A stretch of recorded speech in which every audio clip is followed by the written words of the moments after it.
അയ്യോ അനു, എന്ത് പറ്റി രമണ? ഞാൻ മറന്നുപോയി. സ്വാഭാവികം. അമ്മയുടെ കൊടുത്തിട്ടാ മതിയായിരുന്നു, ആ പഴം കൊടുത്തില്ല. കഷ്ടായി. അയ്യോ അയ്യോ കാര്യമില്ലടാ. അതെന്തിനാ പഴം? അതെന്തിനാ? അതെന്താ? പ്രായപൂർത്തി അവിടെ പറഞ്ഞുതരാം. ബോസ്, എനിക്കൊരു ചെറിയൊരു ബനാന അനുവിന്റെ വീട്ടിൽ നിന്ന് കൊണ്ടുവന്ന് മോന് കൊടുക്കണമെന്നുണ്ട്. ഞാൻ ഒന്ന് സ്റ്റോർ റൂമിൽ വെച്ചോട്ടെ? പിന്നെന്താ, വിത്ത് പ്ലഷർ. ബിഗ് ബോസ്, ഞാൻ ബാറ്ററിയുടെ ഇതിന്റെ റൈറ്റ് സൈഡിൽ പുറകിലായിട്ട് വെച്ചിട്ടുണ്ട്.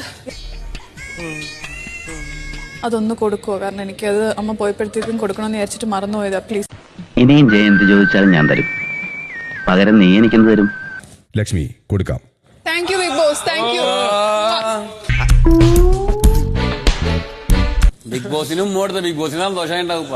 വിവരമില്ലാത്തവനാണെങ്കിലും സത്യം പറയൂ. നീ കാര്യമായിട്ട് കൊടുത്താണോ അമ്മ? അതെ. ബിഗ് ബോസ്, ലക്ഷ്മി ഉമ്മ വന്നിട്ടോ.